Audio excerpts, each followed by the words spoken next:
तो एच वर्मा के solution series में आपका फिर से स्वागत है।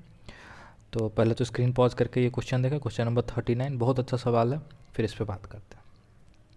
देखिए, इसमें क्या बोल रहा है कि एक आदमी है जो लिफ्ट में अपने आप को बैलेंस करके रखा है। तो फर्स्ट पार्ट इसका जो आपका बोल रहा है कि अगर वो अपने आप को जस्ट बैलेंस कर पाता है इस सिस्टम को, तो जो वेइंग मशीन है इसके पैर के नीचे, वो कितना इसका वेट शो कर रहा होगा। ठीक है। और अगर उसको अपना एग्जैक्ट वेट शो करवाना है वेइंग मशीन से, है ना, जो कि 60 kg है। 60 kg वेट तो नहीं है, मास है, बट वेइंग मशीन क्या मेज़र करता है? वेट मेज़र करता है ना। तो आपको बताना है कि उसके लिए उसको क्या करना होगा। तो पहले फर्स्ट पार्ट पे बात करते हैं, और इसमें एक और टर्म लिखा हुआ है कि लाइट वेइंग मशीन। ये आपको सोचना है कि ये लाइट वेइंग मशीन क्यों बोल रहा है। हम इसका थोड़ा सा हिंट आपको दे रहे हैं कि लाइट वेइंग मशीन क्यों बोल रहा है। कि अगर वेइंग मशीन लाइट होगा तो बेसिकली जो ये नॉर्मल वेइंग मशीन और इसके पैर के बीच में होगा, इंसान के पैर के बीच में, और जो नीचे ग्राउंड लगा रहा होगा वो मान लो N2 है।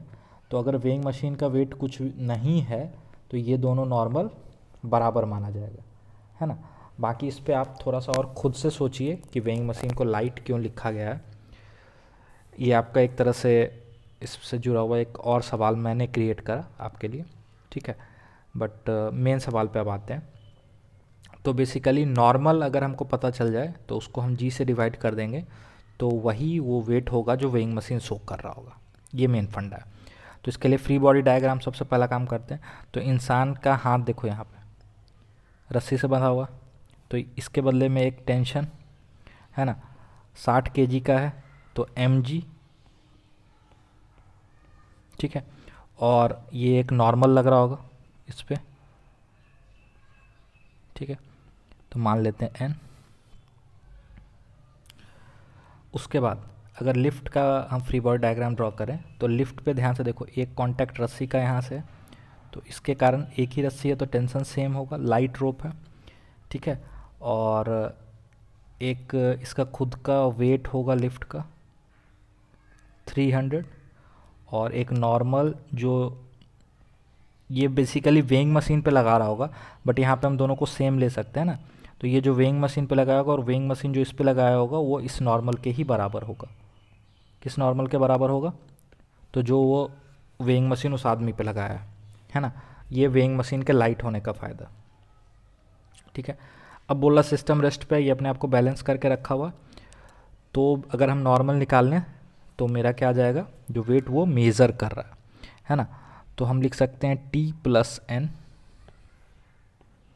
इंसान के लिए लिख रहे हैं, ये देखो न्यूटन का second law, net force in a particular direction equal to mass into acceleration in that particular direction. तो टी ऊपर की तरफ है तो इसको प्लस ले लेते हैं, तो नॉर्मल भी है, क्या हो जाएगा आपका प्लस में -600 equal to mass into acceleration 0। तो T+N इक्वल टू कितना आ जाएगा आपका 600। एक इक्वेशन यहाँ से आ गया, ठीक है। और दूसरा इससे निकालने की कोशिश करते हैं। ऊपर की तरफ का फोर्स क्या है इसमें बॉक्स पे T, नीचे की तरफ N, और नीचे की तरफ 300, मास इंटू एक्सेलेरेशन। तो यहाँ हो जाएगा T-N equal to 300, equation number 2। दोनों को ऐड कर दीजिए तो ये आ जाएगा T+N इक्वल टू 600 और T-N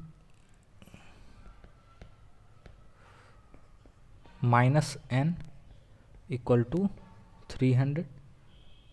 ऐड कर रहे हैं दोनों को, तो 2T इक्वल टू 900। तो T आपका क्या आ गया, टेंशन आ गया मेरा 450 न्यूटन। इसको जब इसमें पुट करेंगे तो नॉर्मल आ जाएगा मेरा 150 न्यूटन। नॉर्मल 150 न्यूटन है, तो जो अपेरेंट वेट या जो वेट ये शो कर रहा होगा वो हो जाएगा normal divided by 10 gravitational gravity का value, sorry acceleration due to gravity का वैल्यू। तो ये हो जाएगा 150/10 kg, ये शो कर रहा हो, तो ये 15 kg शो कर रहा होगा। ठीक है, तो ये तो एक पार्ट हो गया। अब देखो सेकेंड पार्ट में क्या बोल रहा है। इसमें क्या दिया होता, बेसिकली इसमें आपको दिया होता कि एक्सेलेरेशन जीरो था। फर्स्ट पार्ट में क्या था, एक्सेलेरेशन जीरो था, तो नॉर्मल और टेंशन आपको निकालना था, है ना। नॉर्मल निकालना था, टेंशन एक और अननोन आ रहा था। इस पार्ट में क्या बेसिकली आपको नॉर्मल दे दिया, बोल रहा है कि एक्चुअल वेट मेजर कर रहा, तो मतलब नॉर्मल आपका क्या दे रहा है, नॉर्मल कितना आना चाहिए इस बार। तो मान लेते हैं N2 आ रहा है, नॉर्मल आना चाहिए 600। अगर नॉर्मल 600 आएगा वेइंग मशीन पे, तभी जाके वो उसका मास कितना बताएगा, 600/10 यानी 60, है ना। तो इस बार आपको नॉर्मल का वैल्यू दे दिया गया है, टेंशन का वैल्यू अब पता नहीं है, और इस बार एक्सेलरेशन भी आपको पता नहीं। अब ऐसा नहीं है कि फिर वो रेस्ट पे ही है और एक्सेलेरेशन आ जाएगा, नहीं। इस बार हम नहीं बोल सकते कि एक्सेलेरेशन ज़ीरो है। फर्स्ट में दिया हुआ था एक्सेलेरेशन ज़ीरो है, तो क्या वेट आ रहा था। तो चलिए फिर से फ्री बॉडी डायग्राम बनाते, है ना। तो ये इंसान है आपका, इस पे टेंशन ऐसे ऊपर की तरफ T, नॉर्मल, अब की बार ये नॉर्मल हमको पता है ऑलरेडी 600, और नीचे 600, मान लो इसका एक्सेलेरेशन A। ठीक है, बॉक्स की बात करते हैं, तो बॉक्स पे एक फोर्स ऊपर टेंशन T, और नीचे नॉर्मल 600, और इसका वेट 300। तो आप पता ना नॉर्मल n क्यों ले रहा है 600, क्योंकि दिया हो, और इसका भी एक्सेलेरेशन मान लेते हैं, क्योंकि दोनों साथ ही चल रहा होगा, तभी दोनों के बीच में नॉर्मल हो सकता है, तो A। ठीक है, डायरेक्शन के लिए आपको परेशान नहीं होना, वो खुद ब खुद आ जाएगा। तो यहाँ पे लिखोगे T + 600 - 600 = मास इंटू एक्सेलेरेशन।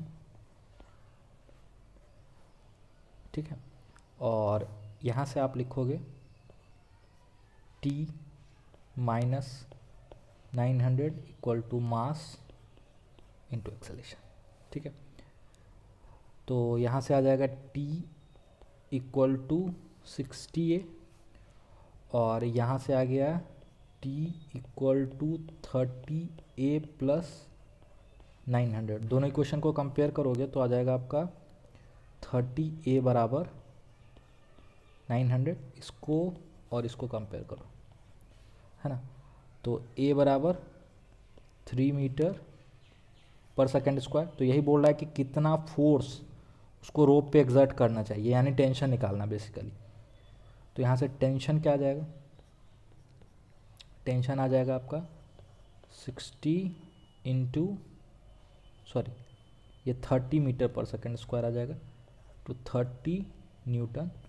तो ये सॉल्व होके आ जाएगा आपका 1800 न्यूटन। तो ये आपका सेकंड पार्ट भी हो गया, है ना।